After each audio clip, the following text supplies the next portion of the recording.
আসসালামু আলাইকুম। দখলদার ইসরায়েলি বাহিনী এবং ফিলিস্তিনি পুরোদমে যুদ্ধ চলছে, জানিয়ে দিব হাতে থাকা সর্বশেষ আপডেট আন্তর্জাতিক সংবাদ। প্রথমেই সংবাদ শিরোনাম।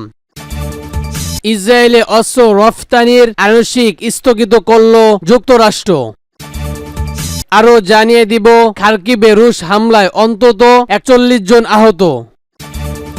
সর্বশেষ জানিয়ে দিব যুক্তরাষ্ট্রে ট্রেনে হামলা, অন্তত ৪ জন যাত্রী নিহত। শুনছিলেন সংবাদ শিরোনাম, এরপর বিস্তারিত। তার আগে আমাদের ভিডিওটি যদি ভালো লেগে থাকে তাহলে লাইক কমেন্ট শেয়ার করে দিবেন, আর আমাদের ভিডিওটি সর্বপ্রথম পেতে চ্যানেলটিকে সাবস্ক্রাইব করে রাখবেন।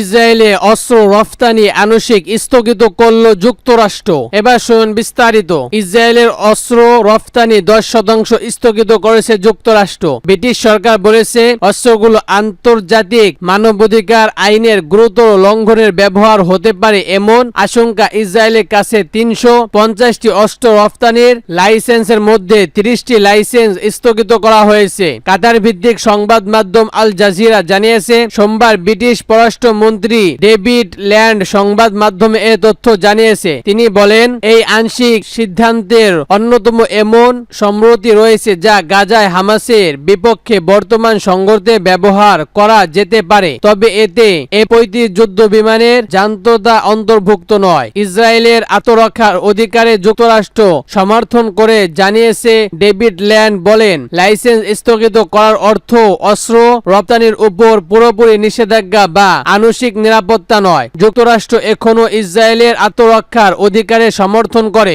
এদিকে যুক্তরাজ্যের এই সিদ্ধান্তর পর প্রক্রিয়া জানিয়েছে ইসরায়েল। দেশটির পররাষ্ট্রমন্ত্রী ইসরায়েল কাটার বলেন, ব্রিটিশ সরকারের বেশ কিছু সিদ্ধান্ত হতাশ করেছে ইসরায়েলরে, যার মধ্যে প্রতিরক্ষা রপ্তানি স্থগিত করার সিদ্ধান্ত অন্যতম। কাতার বিশ্ববিদ্যালয়ে আন্তর্জাতিক সমর্থিত অধ্যাপক হাসান বারবি বলেন, যুক্তরাষ্ট্রের এই ঘোষণা একটি ফাঁকি রয়েছে, কারণ আত্মরক্ষার অধিকার এবং ইসরায়েলের যে গণহত্যা করছে এর মধ্যে বিশাল পার্থক্য রয়েছে। আমরা ব্রিটিশ সরকারের কাছ থেকে গাজায় সংখ্যাটি নৃশংসতার আলোচনা বা নিন্দা শুনেছি, তবে যাই হোক আমি মনে করি এটি একটি ভালো পদক্ষেপ। এর মধ্যে ইসরায়েলকে অন্তত এই বার্তা দেওয়া গেল যে বিনা বাধায় এভাবে যুদ্ধ চালিয়ে যেতে দেওয়া যাবে না। যুক্তরাজ্যের ইসরায়েলে যে পরিমাণ অস্ত্র সরবরাহ করে তা দেশটির মোট রপ্তানি অস্ত্রের 1% কম। ব্রিটিশ পররাষ্ট্রমন্ত্রী ল্যান্ড সংবাদ মাধ্যমে বলেন, এই স্থগিতদের ইসরায়েলের নিরাপত্তা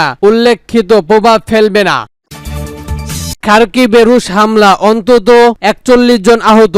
এবার শুনুন বিস্তারিত। ইউক্রেনের গভীরে আবারও ব্যাপক হচ্ছে রাশিয়ার অগ্রসর। এবার দেশটির খার্কিভ শহরে বিমান হামলা চালানো হয়েছে। এই হামলায় শিশু সহ অন্তত ৪১ জন আহত হয়েছে খবর জানিয়েছে স্থানীয় কর্মকর্তারা। ইউক্রেনের আঞ্চলিক প্রধান ওয়েল শিথাল বলেছেন, আহত ব্যক্তিদের মধ্যে 5টি শিশু রয়েছে। মস্কো শহরের বেসামরিক অবকাঠামো লক্ষ্য করে একচালিত হামলা চালাচ্ছে। কিয়েভের বিভিন্ন স্থানে এই অতর্কিত হামলা চালানো হচ্ছে। রাশিয়ায় হামলায় খার্কিভের একটি সুপারমার্কেট ও আক্রমণ কমপ্লেক্সে ক্ষতিগ্রস্ত হয়েছে। ওলে শিবিরে বলেন, শহরের বাসিন্দারা প্রতিবেদনে এসব জায়গা যেতেও। তিনি আরো বলেন, অন্তত 10টি পৃথক জায়গায় হামলার ঘটনা ঘটেছে। হামলায় ব্যাটারিয়া ক্ষেপণাস্ত্র ব্যবহার করা হয়েছে। ধ্বংসপূর্ণ নিচে আটকে পড়া উদ্ধারকারী অভিযান রয়েছে। হামলায় প্রক্রিয়া ইউক্রেনের প্রেসিডেন্ট ভলোদিমির জেলেনস্কি বলেন, রাশিয়া আবারও খার্কিভে সন্ত্রাসী কার্যক্রম চালিয়েছে, শহরের বেসামরিক স্থাপনা হামলা চালিয়েছে। রাশিয়া এই হামলায় প্রতিহত করতে প্রয়োজনীয় সবকিছু ইউক্রেনকে দেওয়ার জন্য পশ্চিমা মিত্রদের আহ্বান জানান জেলেনস্কি। রুশ হামলা ঠেকাতে অনুমোদিত পাল্টা হামলার বিকল্প নেই বলে প্রচার চলছে ইউক্রেনে। এজন্য দেশটি রাশিয়া আরও অন্তত সামরিক লক্ষ্যব্যস্ত হামলা চালাতে চায়। সামরিক বিমানবন্দর ঘাঁটি ও অস্ত্রঘাত সংঘর্ষণের মাধ্যমে মস্কো ঠেকানো সম্ভব বলে মনে করছেন ইউক্রেনের প্রেসিডেন্ট ভলোদিমির জেলেনস্কি। এই যুদ্ধের সম্মতি আদায়ে চাপ দিতে যান তিনি। 2022 থেকে ইউক্রেনকে $5,000 কোটি বেশি সামরিক সহায়তা দিয়েছেন ওয়াশিংটন। তবে এসব সামরিক সরঞ্জামে কেবল ইউক্রেনের মাটি ও সীমান্ত অঞ্চলে অন্তত ব্যবহারের শর্ত জুড়ে দিয়েছেন হোয়াইট হাউস।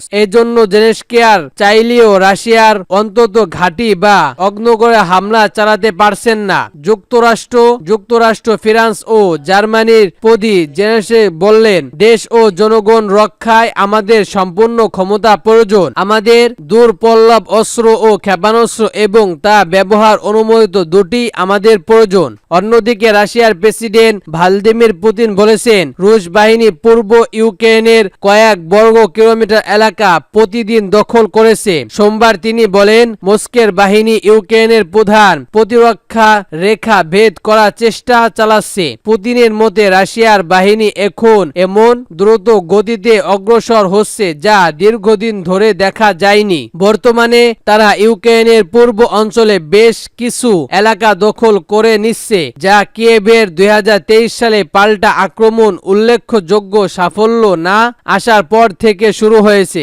রাশিয়া ইতিমধ্যে ইউক্রেনের 18% এলাকা নিয়ন্ত্রণ করেছে। পুতিন বলেন, আমরা ধনবাস অঞ্চলে দীর্ঘদিন ধরে এমন গতিতে অগ্রসর হইনি। এখন আমরা 2-300 মিটার নয় বরং কয়েক বর্গ কিলোমিটার এলাকা দখল করছি। ইউক্রেনের শহরে যুদ্ধ করছে, তবে ইউক্রেনের পক্ষ থেকে তাৎক্ষণিক কোনো মন্তব্য পাওয়া যায়নি। সামরিক বিশেষণ ইউনিট পদলিকা বলেছেন, সেলিভোড ও ইউক্রেনের শহরে তীব্র যুদ্ধ চলেছে। রুশ ও ইউক্রেনের বাহিনীর উদ্ভেদ সেখানে শান্তি বৃদ্ধি করেছে। 2020 সালে ফেব্রুয়ারিতে যুদ্ধ শুরু হওয়ার আগে এই শহরগুলো জনসংখ্যা ছিল যথাক্রমে 20 ও 10,000 বেশি। রুশ সামরিক বর্বরতা জানিয়ে উদ্ভর শহরে যুক্ত চলছে। রাশিয়ার পররাষ্ট্র বার্তা সংস্কার তাস জানান, সেলিডোভের কিছু অংশ থেকে ইউক্রেনের বাহিনীকে পিছু হটিয়ে দেওয়া হয়েছে।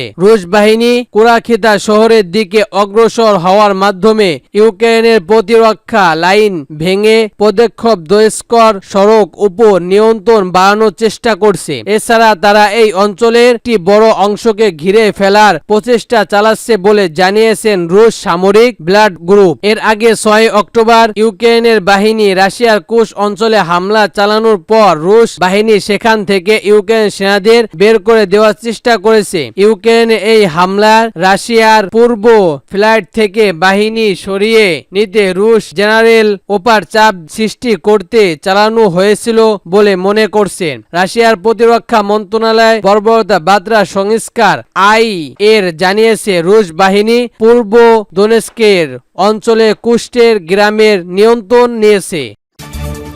আরো জানিয়ে দিব, যুক্তরাষ্ট্রের ট্রেন হামলায় 4 জন যাত্রী নিহত। এবার শুনুন বিস্তারিত।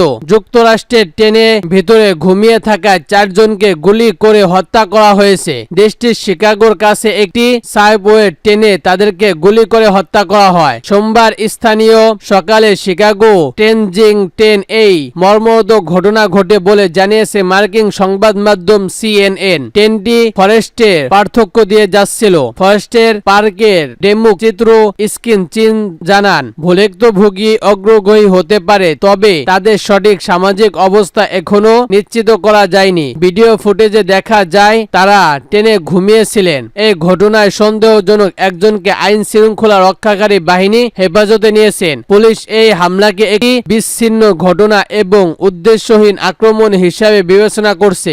CNN জানান, গুলির এই ঘটনায় নজরদারি ফুটেজ পর্যালোচনা করতে তদন্তকারীরা শিকাগো ট্রানজিট কর্তৃপক্ষের সাথে কাজ করছে। পুলিশ জানিয়েছে, সিটির এর উন্নত নজরদারি ক্যামেরার সহযোগিতায় সন্দেহজনক ব্যক্তিকে শায়েস্তা করা হয়েছে এবং গুলি বর্ষণের প্রায় 1.5 ঘন্টা পর তাকে আটক করা হয়। চীন বলেন, সিফের পার্ক পুলিশ, শিকাগো পুলিশ এবং সিটি যথাযথভাবে কাজ করছে, সন্দেহজনককে শনাক্ত ও আটক করতে সক্ষম হয়েছে।